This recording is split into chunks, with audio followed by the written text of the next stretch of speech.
నమస్తే welcome to Sri paper news. ముందుగా headlines. తొలి జాతీయ మహిళా సాధికారత సదస్సులో పాల్గొన్న లోక్సభ స్పీకర్ ఓం బిర్లా మహిళలకు గౌరవం ఇవ్వటం ఆది నుంచి వస్తున్న భారత సాంప్రదాయమని వ్యాఖ్య. బాలకల సంరక్షణ అంశం అనే కార్యక్రమంలో పాల్గొన్న high court CJ Dheeraj Singh Thakur. National highways అథారిటీపై ముఖ్యమంత్రి నారా చంద్రబాబు నాయుడు సమీక్ష.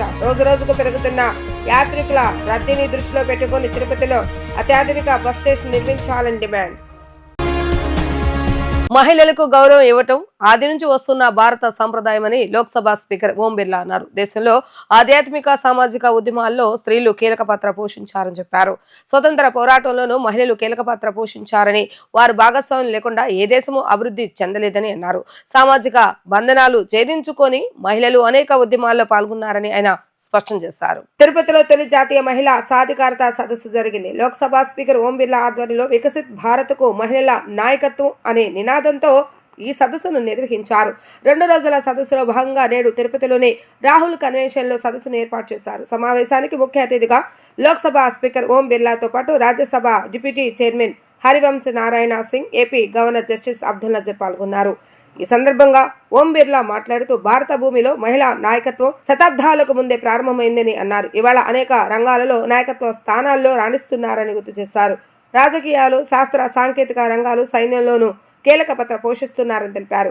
ఆదివాసీ నేపథ్యం నుంచి వచ్చిన మహిళ ప్రస్తుతం రాష్ట్రపతిగా ఉన్నారని, మహిళా సాధికారత ఒక్క రోజులో సాధ్యం కాదని స్పష్టం చేశారు. అనేక కార్యక్రమాలు చేపడుతూ ఉంటే సాధ్యమవుతుందని చెప్పారు. చట్టసభలో మహిళలకు 33% రిజర్వేషన్ కల్పించేందుకు చట్టం చేస్తామని ఆయన తెలిపారు. नारी शक्ति के शताब्दी योगदान की धरती है। इस धरती पर केवल धार्मिक आस्था नहीं, महिलाओं का नेतृत्व, सामाजिक दायित्व की प्रेरणा की धरती भी है। और इसीलिए आज भारत की महिलाएं दृढ़ संकल्प के साथ देश को आगे बढ़ाने में योगदान दे रही हैं। और इस धरती पर महिला सशक्तिकरण समिति की बैठक, जिसमें विकसित भारत में महिलाओं का योगदान निश्चित रूप से हम सबका सुखद अनुभव है कि जिस धरती ने शताब्दियों से महिला नेतृत्व, सामाजिक योगदान दिया, उस धरती पर यह सम्मेलन हो रहा है। भारत की विरासत, भारत का इतिहास हमेशा सशक्त महिलाओं की समृद्ध परंपराओं का रहा है।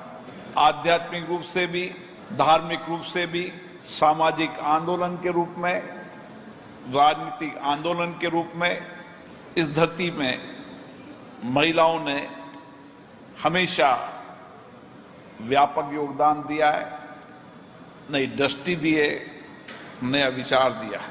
हम देश के इतिहास को जब देखें, उनकी विरासत को देखें, तो हमें ऐसे प्रमाण मिलते हैं जिसमें इस भारत के अंदर आध्यात्मिक परिवर्तन हो, सामाजिक परिवर्तन हो, आजादी का आंदोलन हो, सामाजिक कुरीतियों के खिलाफ आंदोलन हो, उन सब में एक सशक्त नेतृत्व भारत का रहा है। और इसीलिए हमने इस सम्मेलन का विषय वुमन लेड डेवलपमेंट फॉर विकसित भारत रखा है, जो आज यथार्थ सार्थक है। हम जानते हैं कि किसी भी राष्ट्र के विकास की परिकल्पना बिना महिलाओं के नेतृत्व के, सहभागी के नहीं कर सकते। और इसलिए आज भारत की महिलाएं केवल लाभार्थी नहीं है, कि भारत की वास्तुकार है, भारत के निर्माण की महत्वपूर्ण योगदान देने वाली है। और इसीलिए जब भारत के स्वतंत्रता सेनानियों का इतिहास हम देखते हैं, तो किस तरीके से सामाजिक बंधनों को तोड़ते हुए हमारी महिलाओं ने स्वतंत्रता सेनानियों के साथ एक बड़े आंदोलन किए, सामाजिक आंदोलन किया, राजनीतिक आंदोलन किया और एक व्यापक राजनीतिक नेतृत्व भी दिया। और इसी कारण एक समावेशी भारत बनाया। हमें खुशी है जब भारत का संविधान बना था, उस भारत के संविधान में 15 से ज्यादा महिलाओं ने బాలికలు భారమనే ఆలోచన నుంచి తల్లిదండ్రులు బయటకు రావాలని హైకోర్టు ప్రధాన న్యాయమూర్తి జస్టిస్ ధీరజ్ సింగ్ ఠాగూర్ అన్నారు. ఆడపిల్లలు భారం కాదని, వారు మన ఆస్తి అని పేర్కొన్నారు. తల్లిదండ్రులు బాగోగులు చూసుకునే విషయంలో మగ పిల్లల కంటే ఆడపిల్లలు మరింత మెరుగ్గా ఉన్నారని తెలిపారు. విజయవాడ తుమ్మలపల్లి కళాక్షేత్రం వేదికగా బాలికల సంరక్షణ అనే అంశంపై రాష్ట్రంలోని వివిధ రంగాల భాగస్వాములతో Andhra Pradesh high court juvenile justice committee JJC రాష్ట్ర స్థాయి సదస్సు నిర్వహించింది. పిల్లల మధ్య తల్లిదండ్రులు ఎలాంటి లింగ భేదాన్ని చూపించకుండా సమానత్వం చూపించాలని, ఆడ మగ సమానమనే భావన ఉండాలని అన్నారు. బాలికల సంరక్షణకు సంబంధించిన చట్టాలపై టీనేజ్ యువతకు అవగాహన కల్పించవలసిన అవసరం ఎంతైనా ఉందని, పోక్స్ ఇతర చట్టాలపై అవగాహన లేక యుక్త వయసులో చేసిన తప్పులకు వారు భవిష్యత్తు కోల్పోతున్నారని చెప్పారు. ఈ సందర్భంగా ధీరజ్ సింగ్ ఠాగూర్ మాట్లాడుతూ రాష్ట్రంలో బాలికలు బాలుర అక్షరాస్యత విషయంలో వ్యత్యాసం కొనసాగుతుందని అన్నారు. గణాంకాలు పరిశీలిస్తే బాలుర అక్షరాస్యత 73% ఉంటే బాలికలది 59% మాత్రమే ఉందని తెలిపారు. ఈ పరిస్థితిలో మార్పు రావాలని అన్నారు. ప్రభుత్వం అమలు చేస్తున్న సంక్షేమ పథకాలు అందిస్తున్న ప్రోత్సాహకాలతో జూనియర్ సివిల్ జడ్జి నియామకాల్లో ఇటీవల మహిళా న్యాయాధికారులు సంఖ్య పెరిగిందని చెప్పారు. ఆడబిడ్డ భారం కాదు, ఆస్తి అని తల్లిదండ్రులు గుర్తించిన కారణంగానే ఆ మార్పు సాధ్యమైంది. క్రైమ్ బ్యూరో రిపోర్ట్ను పరిశీలిస్తే కుటుంబ సభ్యులకు బాగా సన్నిహితంగా వెలిగేవారే బాలికలపై ఆకృత్యాలకు పాల్పడుతున్నారని స్పష్టమవుతుంది. బయట వారి నుంచే కాకుండా వక్రబుద్ధితో ఉన్న సన్నిహితుల నుంచి వారిని కాపాడుకోవాల్సిన అవసరం ఉందని ఆయన తెలిపారు. Topic for deliberations pertains to not only a child but to a girl child. If we go back into the history, we have seen how women have suffered, especially in this country where initially there was this practice of sati which got discontinued, got prohibited with the efforts of social reformers, Raja Ram Mohan Roy. But the pain and suffering of women over the years, although has reduced on account of spread of education, but it has not been totally eliminated. Now, all this is attributed generally to the society who over the years treated a lady as somebody who was more, or a child, a girl child, more as a matter of burden than an asset to the family. Most of the times it has been seen that a girl child was considered not as a matter of responsibility but a liability who could not contribute to the well-being of the family, and therefore the effort was to somehow get her married at the earliest. Child marriages therefore became very prevalent. Child marriages were also are stated to be attributed to the economic condition of some families, and with a view to overcome that hardship, perhaps the responsibility was shifted from the parental group to the family of the husband. The global data suggests that 90 million children alive today have experienced sexual violence, and more than 1 billion women and men were subjected to such violence in their childhood. 1.6 billion children, or 2 in 3 globally, regularly endure violent punishment by caregivers at home.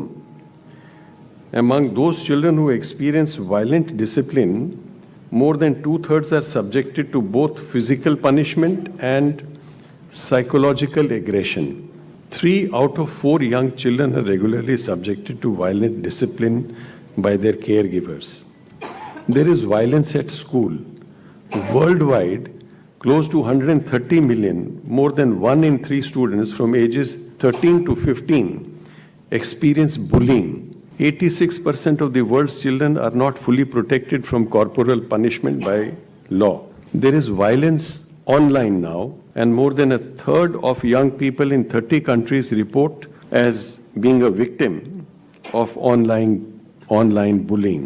In 2020, more than 153,000 websites were reported as containing images of child sexual abuse. an increase of 16% from the year before. Sexual violence worldwide is rampant, and approximately 15 million adolescent girls between the ages of 15 to 19 experienced forced sexual intercourse or other forced sexual acts in their lifetime. Children with disabilities are almost 4 times more likely to experience violence than non-disabled children. Another thing which we saw, and I pointed it out in the last meet that we had last year, was that those children who were sexually assaulted, 90% of them, according to the National Crime Bureau's report, were assaulted by those who were known to the family. This is something very alarming. So it is not a person who is walking on the road who comes and who enters a house. So young children who don't know what is right, what is wrong, incapable of understanding, are assaulted and exploited by those who are known to the family. They may be a close relation, they may be a servant in the house. This is quite, and therefore, that this message has to be somehow spread, that you have not only to protect your children from outsiders, you have also to be vigilant as to what is happening around you in your close family circles, because this is the reality which is reflected on the basis of data. రోజు రోజుకు పెరుగుతున్న యాత్రికుల రద్దీని దృష్టిలో పెట్టుకొని తిరుపతిలో అత్యాధునిక bus station నిర్మించాలని, అన్ని సౌకర్యాలతో ఆకట్టుకునేలా ఉండాలని ముఖ్యమంత్రి నారా చంద్రబాబు నాయుడు అధికారులను ఆదేశించారు. క్యాంపు కార్యాలయంలో national highways logistics management limited APSC RTC అధికారులతో సమీక్ష నిర్వహించిన ముఖ్యమంత్రి నూతనంగా నిర్మించే బస్ స్టేషన్లో సుమారు 150 బస్సులు ఒకేసారి నిలిపి ఉంచేలా బస్ బే ఉండాలని, హెలిప్యాడ్ సౌకర్యంతో పాటు రోప్వే, కమర్షియల్ కాంప్లెక్స్, మాల్స్, మల్టీప్లెక్స్లతో డిజైన్లు రూపొందించాలని అధికారులకు సూచించారు. 2 బస్ ఎంట్రీలు ఎగ్జిక్యూటివ్ వెల్ 2 ఏర్పాటు చేయాలని, సోలార్ రూఫ్ టాప్తో సొంత విద్యుత్ అవసరాలు తీసుకునేలా చూడాలని అన్నారు. మొత్తం 13 ఎకరాల విస్తీర్ణంలో తలబెట్టిన ఈ బస్ స్టేషన్ కనీసం 1,00,000 మంది నిత్యం రాకపోకలు సాగించేందుకు వీలుగా నిర్మాణం చేయాలని అన్నారు. భవిష్యత్తులో అన్ని ఎలక్ట్రికల్ బస్సులు నడుపుతున్న నేపథ్యంలో ప్రతి బస్సుకు ఛార్జింగ్ సౌకర్యం ఏర్పాటు చేయాలని ముఖ్యమంత్రి చెప్పారు. దీనికి సంబంధించి మొత్తం 5 మోడల్స్ను ముఖ్యమంత్రి పరిశీలించారు. వాటిని మరింత అభివృద్ధి చేయాలని అన్నారు. దీనికోసం స్టేక్ హోల్డర్స్తో సమావేశం నిర్వహించాలని అన్నారు. అలాగే రాష్ట్రంలో అన్ని బస్ స్టేషన్లు ఆధునీకరించేందుకు ప్రణాళికలు సిద్ధం చేయాలని సూచనలు చేశారు. విలువలతో కూడిన రాజకీయాలు చేయాలన్న ఉద్దేశంతోనే జనసేన పార్టీని శ్రీ పవన్ కళ్యాణ్ స్థాపించారని రాష్ట్ర పౌర సరఫరాల శాఖ మంత్రి నాదెళ్ల మనోహర్ తెలిపారు. పార్టీ స్థాపించిన దశాబ్ద కాలంలో ఏనాడు రాజ్యాంగానికి విరుద్ధంగా కార్యక్రమాలు చేపట్టలేదన్నారు. క్షేత్రస్థాయిలో ప్రజలకు ఉపయోగపడే విధంగానే పార్టీ కార్యక్రమాలు చేస్తున్నామని చెప్పారు. కులాలను కలిపే ఆలోచన విధానం అనే సిద్ధాంతం కేవలం జనసేన పార్టీలోనే ఉందని తెలిపారు. సమాజంలో చీలిక తెచ్చి తద్వారా రాజకీయ లబ్ధి పొందాలని వైసీపీ నాయకులు కుట్రలు చేస్తున్నారని ఆరోపించారు. వైసీపీ నాయకులు చేస్తున్న కుట్రలను ప్రజలు, జనసేన పార్టీ నాయకులు, జన సైనికులు, వీర మహిళలు జాగ్రత్తగా గమనించాలని సూచించారు. ప్రజలు కూటమి ప్రభుత్వం ఆశీర్వదించారని, వారి ఆకాంక్షలకు అనుగుణంగా పాలన ఉంటుందని ఆయన స్పష్టం చేశారు. రాజకీయాల్లో ఒక ఇన్స్పిరేషన్గా ఉండడానికి కోసం విలువలతో కూడిన రాజకీయాలు చేయాలనే ఉద్దేశంతో పవన్ కళ్యాణ్ గారు జనసేన పార్టీని స్థాపించినప్పటి నుంచి దేశ రాజకీయాల్లో ఒక మార్పు తీసుకురావాలి, సామాన్యుడికి ఒక చక్కటి వేదిక అందించి తద్వారా మన భవిష్యత్తులో ఒక అద్భుతమైన నాయకత్వాన్ని తీసుకురావాలనే తపనతోటి జనసేన పార్టీని స్థాపించారు. ఏ కార్యక్రమం చేసినా ప్రజలకి అంతిమంగా ఉపయోగపడే విధంగా మనం చేయాలనే తపనతోటి జనసేన పార్టీలో మేము అందరం కూడా పనిచేస్తాం.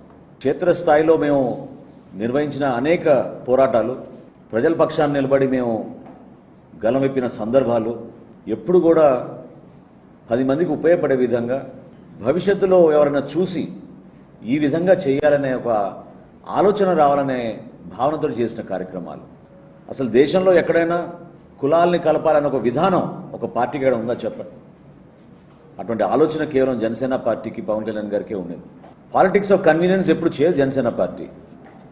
చాలా కన్వీనియంట్గా ఏ విధంగా ఈరోజు మన రాష్ట్ర రాజకీయాల్లో వైఎస్ఆర్సీపీ పార్టీ ప్రవర్తిస్తుందో, వాళ్ళ నాయకుడు జగన్మోహన్ రెడ్డి గారు అవలంబిస్తున్న తీరును చూస్తే మనందరం కూడా ఒక్కసారి తిరిగి గతంలో ఏ విధంగా వీళ్ళు ప్రజల్ని మభ్యపెట్టారు, ఏ విధంగా ఒక అరాచక పాలన తీసుకొచ్చారనే దానిపైన గుర్తు పెట్టుకోవాల్సిన సందర్భం అనుక్షణం ఉందని నేను ఈ సందర్భంగా రాష్ట్ర ప్రజలకు గుర్తు చేస్తున్నాను.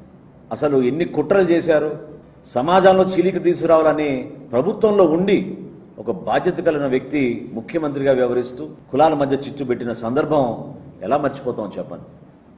కుటుంబాల్లో కలహాలు పెట్టే విధంగా సమాజంలో చీలిక తీసుకొచ్చి కావాలని ఆ ప్రాంతంలో అభివృద్ధి రాకుండా చేసే ఆలోచన ఒక్క జగన్మోహన్ రెడ్డి గారే చేయగలుగుతారు. అనేక అంశాలు మనం చూసాం గతంలో ఏ విధంగా వీళ్ళు కుట్రలు చేశారు. ఒక రాయలసీమలో ఇటువంటి వాతావరణం ఉంటుందని ప్రజలు ఊహించారు, కానీ రాష్ట్ర వ్యాప్తంగా తీసుకొచ్చారు. ఎట్టి పరిస్థితుల్లో కూడా లా అండ్ ఆర్డర్ పైన కాంప్రమైజ్ ఉండదు. మా కూటమి ప్రభుత్వం చాలా బలంగా చట్టంలోనే మార్పు తీసుకురావాలి. సోషల్ మీడియాని ఏ విధంగా దుర్వినియోగం చేసి మన మహిళల్ని, మన కుటుంబ సభ్యుల్ని రాజకీయ కోణంతో కావాలని దుష్ప్రచారం చేసి ఇబ్బంది పెడుతున్నారో దాన్ని గమనించాలనే ఉద్దేశంతో మొన్న విశాఖపట్నంలో జనసేన లెజిస్లేచర్ పార్టీ తీర్మానం కూడా చేసింది. ఎవరైతే పొరపాట్లు చేస్తున్నారో, ఎవరైతే చిచ్చులు పెడుతున్నారో, సమాజంలో కావాలని మన మధ్యన ఒక ఘర్షణ వాతావరణం సృష్టించడానికి ప్రయత్నం చేస్తున్నారో వారిపైన మనం బలంగా పెడదాం. ప్రభుత్వంలో మనం భాగస్వాములుగా ఉన్నాం. ఈ రోజున మన బాధ్యతతో వ్యవహరించాలి. ఆవేశాలకి గురి కాపాకండి, అర్థం చేసుకోండి. మన సిద్ధాంతాలు ఏంటి, మన ప్రయాణం ఏంటి, ఎంత కష్టపడితే దూరం వచ్చాం మనం, దాన్ని నిలబెట్టుకుందాం. పవన్ కళ్యాణ్ గారి నాయకత్వాన్ని ప్రజల్లో తీసుకెళ్ళాలి. దానికోసం మనందరం కూడా కృషి చేద్దాం. అంతేగాని వీళ్ళు చేసే కుట్రల్లో, వీళ్ళు ఆలోచించిన విధానాల్లో కావాలని మనని లాగి ఆవేశపూర్వకంగా ఇబ్బంది పెట్టాలని చూసిన సందర్భాన్ని దయచేసి మీరు చాలా జాగ్రత్తగా వివరించండి. ఒక ఘర్షణ వాతావరణం తీసుకురావడానికి వీళ్ళు మనందరినీ ఆ ఉచ్చులో లాగడానికి ప్రయత్నం చేస్తూ ఉంటారు. దాన్ని తిప్పికొట్టాల్సిన బాధ్యత మీది. విజయవాడ నగరంలోని ఏలూరు రోడ్లో అప్సరా థియేటర్ ఎదురుగా ఉన్న అనురాధ ఫర్నిచర్ వారి ఆధ్వర్యంలో నీలకమల్ ఫర్నిచర్ షాప్ ను అనురాధ ఫర్నిచర్ షాప్ అధినేత మానేపల్లి మాణిక్యాలరావు, లక్ష్మీ కుమారి ప్రారంభించారు. ఈ సందర్భంగా వారు ఇరువురు మాట్లాడుతూ 1985 అనురాధ ఫర్నిచర్ షాప్ ను ప్రారంభించాం.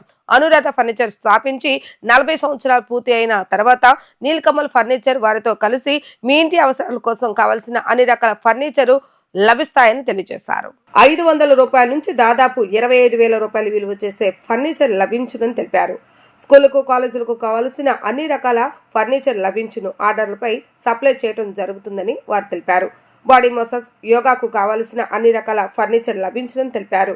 మీ ఇంటి అవసరాలకు అనుగుణంగా కావాల్సిన ఫర్నిచర్ అని అనురాధ ఫర్నిచర్ల షాపులో లభించును. కావున విజయవాడ నగర ప్రజలు అందరూ మా షాపును సందర్శించి అన్ని రకాల ఫర్నిచర్ను పరిశీలించి కొనుగోలు చేయవలసిందిగా మా యొక్క విజ్ఞప్తి అని వారు తెలియజేశారు. ఈ కార్యక్రమంలో అనురాధ ఫర్నిచర్ షాప్ అధినేత మానేపల్లి మాణిక్యాలరావు, లక్ష్మీ కుమారి, నీలకమల్ ఫర్నిచర్ వ్యాపార సంస్థ అధికారి B Venugopal, regional manager Ajit తదితరులు పాల్గొన్నారు.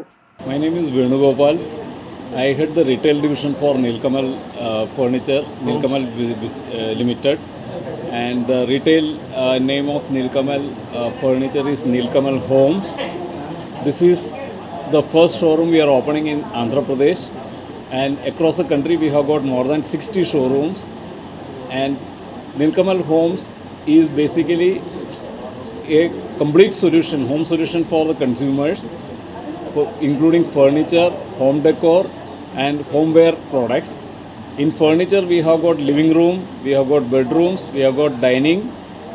Apart from that we have got utilities, we have mattresses which is under the brand name of Nilkamal Sleep, and then we are having an office furniture section called Nilkamal Edge. So all these are coming together in Nilkamal Homes. So we have highly design oriented products. Understanding the Indian consumers, we design the products. We have got our own manufacturing unit, one of the largest manufacturing units in India, and largest furniture manufacturing company is Nilkamal. And Nilkamal has got a very wide trusted name in the country, and it's there for past 50 years, and the consumer has got a complete trust on this brand. Anuradha furnitures మాది. ఈ ఫరం పెట్టి మేము 85లో పెట్టాము. 40 years అయిపోయింది. 40 years అయిన సందర్భంగా anniversary చేసుకుంటూ ఈ నీలకమల్ హోమ్స్ అనేది స్టార్ట్ చేస్తున్నాం. యాక్చువల్గా మేము 85 నుంచి కూడా నీలకమల్తో ఉన్నాము. నీలకమల్ చైర్స్ అనేది ఫస్ట్ వీళ్ళది. నీలకమల్ చైర్స్ మనం ఆంధ్రాలోనే ఫస్ట్ మనం డిస్ట్రిబ్యూషన్ తీసుకుంది. అప్పటి నుంచి కూడా చేసుకుంటూ వచ్చాము. ఇప్పుడు కొత్తగా ఏంటంటే వీరు నీలకమల్ హోమ్స్ని furniture and decor and office మొత్తం ఆల్ సెగ్మెంట్, ఒక ఇంటికి ఏం కావాలో అన్నీ ఇక్కడికి వస్తే మొత్తం ఇంటికి సామాన్ సరిపడా తీసుకెళ్ళిపోవచ్చు అనమాట. అంత రేంజ్లో తీసుకొస్తున్నారు. ఇండియాలో కూడా వీళ్ళు 60 స్టోర్లు ఉన్నాయి. ఇప్పుడు ఆంధ్రప్రదేశ్లో ఫస్ట్ టైం మేమే దీన్ని ఫ్రాంచైజ్ తీసుకొని ఫస్ట్ టైం వారికి తగిన విధంగా ఈ షోరూమ్ తయారు చేసి పెట్టాము. అన్ని రకాల రేంజ్ ఉంటుంది. ప్రతి 25,000 రూపాయల డైనింగ్ నుంచి 2 లక్షల వరకు ఉంటుంది. 20,000 సోఫా నుంచి 3,50,000 వరకు ఉంటుంది. ఆఫీస్ ఫర్నిచర్ ఉంటుంది. అలాగే 500 రూపాయల వస్తువు కూడా ఉంటుంది ఇక్కడ మా దగ్గర, హోమ్ డెకార్ ఐటమ్. అట్లా మనకి ఇంటికి కావాల్సింది డెకరేషన్ చేసుకోవడానికి అన్నిటికీ కూడా అన్ని రకాలు ఉంటుందన్నమాట. మీకు ఆర్డర్ మీద కూడా తయారు చేస్తాము. అవసరమైతే నీలకమల్ మీకు ఇంటీరియర్ లైట్గా చెక్ చేసి సెట్ చేసి కూడా ఇవ్వగలుగుతాం. మీ ఇంటికి ఎలా కావాలి, ఏం బాగుంటుంది, ఏ కలర్ బాగుంటుంది కూడా మేము సెట్ చేసి ఇవ్వగలుగుతాము. అది కూడా ఉంది మా దగ్గర డివిజన్.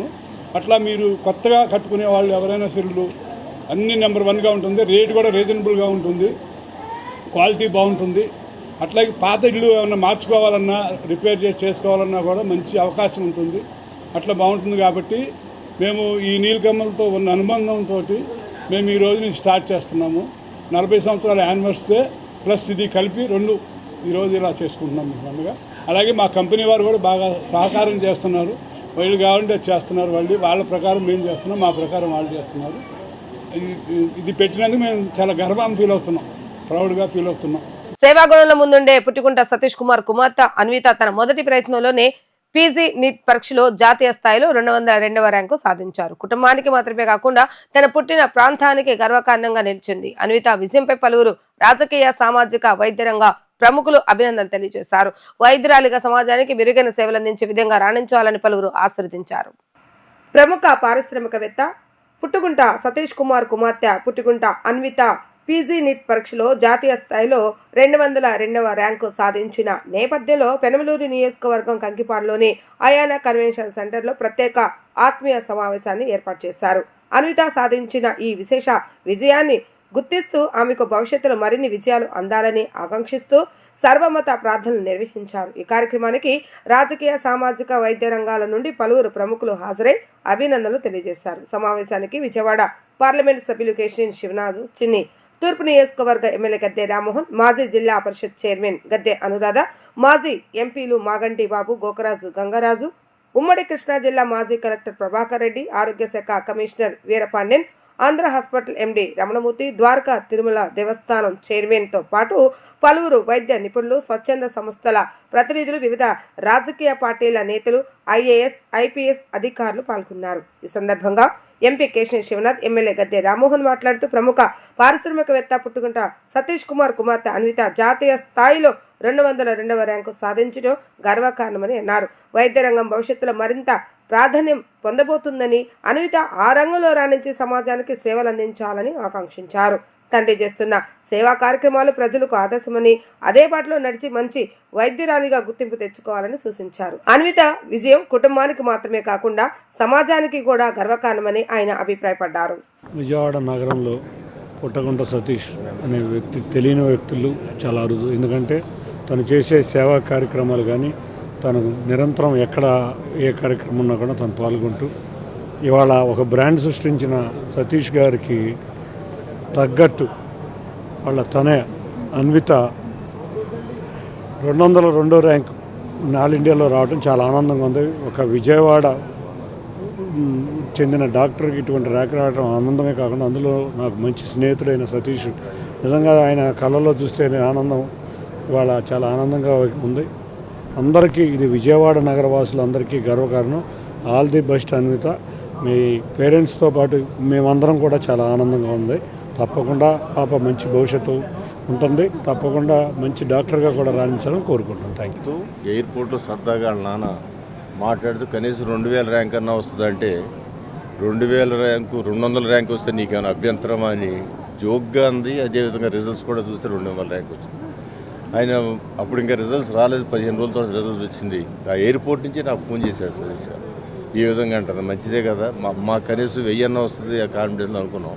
బట్ 2200 ర్యాంక్ రావడం, విజయవాడ బిడ్డ అవటం, మంచి డాక్టర్గా ఇవన్నీ ఇప్పుడున్న మెరిట్లన్నీ చూస్తే రేపు అంత చదువు అయిపోయిన తర్వాత కూడా ఒక ఉన్నతమైన డాక్టర్గా, ఉన్నతమైన విలువలు గల డాక్టర్గా తీర్చిదిద్దబడుద్దని వాళ్ళ నాన్నగారు సతీష్ గారు నిరంతరం చేసే సేవా కార్యక్రమాల్లో మరి ఆ పుణ్యం పాపకి దక్కిందని, ఆ పాప ఆయన పేరు నిలబెట్టేదిగా మంచి దారిలో ఇప్పుడు పీసీలో 200 ర్యాంక్ వచ్చిందండి. ఇక ఆల్మోస్ట్ ఎండుకు వచ్చినట్టే, డాక్టర్గా ఎండుకు వచ్చినట్టే. తర్వాత సూపర్ స్పెషాలిటీ కూడా చేసి అందరికీ సర్వీస్ చేయాలని మేమందరం కూడా గర్వపడే విధంగా డాక్టర్గా తీర్చిదిద్దడానికి మనస్ఫూర్తిగా కోరుకుంటాం. గొన్నలపల్లి హాస్టల్ విద్యార్థులు మధ్యమత్తులో హల్చల్ చేశారు. గన్నవరం మండలం గొన్నలపల్లి హై స్కూల్లో ఉన్న ఎస్సీ హాస్టల్లో వంట మనిషిపై విద్యార్థులు దాడి చేశారు. శనివారం సెలవు కావడంతో హాస్టల్లో మద్యం తాగి 10-9వ తరగతి విద్యార్థులు వీరాంగం సృష్టించారు. విద్యార్థులంతా గొల్లనపల్లి జెడ్పీహెచ్ హై స్కూల్లో విద్యార్థులు చదువుతున్నారు. విద్యార్థులు మద్యం సేవించే సమయంలో వంట మనిషి కంచార్ల కాసిమ చూసింది. విద్యార్థులు మద్యం తాగటం ఇదేమిటని ప్రశ్నించి వార్డెన్కు చెప్తానని మందలించారు. దీంతో విద్యార్థులు పథకం ప్రకారం వెనుక నుంచి వెళ్లి ఒక్కసారిగా దుప్పటితో మూసివేసి మూకుముడిగా దాడి చేశారు. దీంతో తీవ్రంగా గాయపడిన వంట మనిషి కంచార్ల కాసిమను గన్నవరం ప్రభుత్వ హాస్పిటల్కి తరలించారు. సంఘటన స్థలానికి చేరుకుని గన్నవరం పోలీసులు వివరాలు సేకరిస్తున్నారు.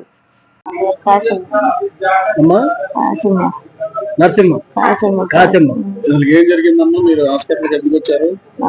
మీరు ఎక్కడ చేస్తారు? ఏం జరిగిందమ్మా? హాస్టల్లో చేస్తానండి, పని చేస్తానండి. హాస్టల్లో పని చేస్తే పిల్లలు ఇద్దరు ఏదో తాగుతున్నారని పట్టుకున్నారండి. పట్టుకుంటే వాళ్ళు దుప్పట్లు కొమ్మేసేసి ఇక తీసుకేసారు. గొంతుకంతా తీసుకేసి నడుము మీద 10-15 మంది కూకున్నారండి. అది అండి అసలు. కేసు పెట్టావమ్మా పోలీస్ స్టేషన్ లో? రాసుకున్నారండి. మీ వార్డెన్ గారి పేరు ఏం పేరమ్మా? నువ్వు చేసే వార్డెన్ గారి పేరు? ఏ ఊరు హాస్టల్ అన్నది? ఆ పేర్లు మీ మీద ఎందుకు కొట్టారు పిల్లలు? మిమ్మల్ని ఎందుకు ఏం చేశారు? పట్టుకున్నారండి. మందు తాగుతున్నారని మీరు మందలించారా? ఎక్కడ తాగుతున్నారమ్మా మందు? స్కూల్ పైన? హాస్టల్ ఎక్కడ? జ్యోతి అండి. మా అమ్మగారు గొల్లనపల్లి జెడ్పీహెచ్ స్కూల్ బాయ్స్ హాస్టల్లో చేసింది. మా అమ్మ మధ్యాహ్నం 3ంటికి పిల్లలు కనిపించట్లేదని డాబా పైకి వెళ్ళింది. ఆ క్రమంలో పిల్లలు పైన ముందు తాగుతూ కనిపించారు. ఏంటయ్యా మీరు ఈ పనులు చేయడం అని చెప్పి మా అమ్మ మందలించడంతో ఆ పిల్లలు మా అమ్మ రిటర్న్ మళ్ళీ కిందకి రావడమే దుప్పటి ముసుకేసి ఇట్లా గొంతుకు బిగించి కొట్టడం జరిగింది. మా అమ్మ అరిసినా కానీ వదల్లా. తర్వాత కింద పడేసి నడుము మీద కూర్చుని బాగా గట్టిగా బలంగా లాగి కొట్టడంతో మా అమ్మ స్పృహ తప్పి కింద పడిపోయింది. ఆ క్రమంలో మాకు ఫోన్ చేసింది. ఫోన్ చేయగానే మేము వెంటనే రెస్పాన్స్ అయ్యి మా తమ్ముడు నేను వచ్చాం. రాగానే మాకు ఇలా జరిగిందని చెప్పింది సార్. అది అందుకని మేము తీసుకొచ్చి పోలీస్ స్టేషన్ లో ఫిర్యాదు చేసి మేము గవర్నమెంట్ హాస్పిటల్ కి తీసుకొచ్చాం. ఒక 10-15 మంది పిల్లలు ఉంటారండి. వార్డెన్ పేరు దానియేల్ అంటే. వార్డెన్ గారు ఏమనలేదండి, సరేలే అని అన్నారు. చూసారు, వస్తున్నారండి. పోలీస్ స్టేషన్ కి ఫిర్యాదు చేసి వచ్చామండి. వార్తలు ముగించే ముందు హెడ్లైన్స్ మరొకసారి. తొలి జాతీయ మహిళా సాధికారత సదస్సులో పాల్గొన్న లోక్సభ స్పీకర్ ఓం బిర్లా. మహిళలకు గౌరవం ఇవ్వటం ఆది నుంచి వస్తున్న భారత సాంప్రదాయమని వ్యాఖ్య. బాలకల సంరక్షణ అంశం అనే కార్యక్రమంలో పాల్గొన్న high court CJ Dheeraj Singh Thakur. National highways అథారిటీపై ముఖ్యమంత్రి నారా చంద్రబాబు నాయుడు సమీక్ష. రోజుకు పెరుగుతున్న యాత్రికుల రద్దీని దృష్టిలో పెట్టుకుని తిరుపతిలో అత్యాధునిక బస్ స్టేషన్ నిర్మించాలని డిమాండ్. ఇవి ఈ రోజు వార్తా విశేషాలు. మరలా 3 ప్రసారమయ్యే వార్తలు మళ్ళీ కలుద్దాం. అంతవరకు సెలవు, నమస్కారం.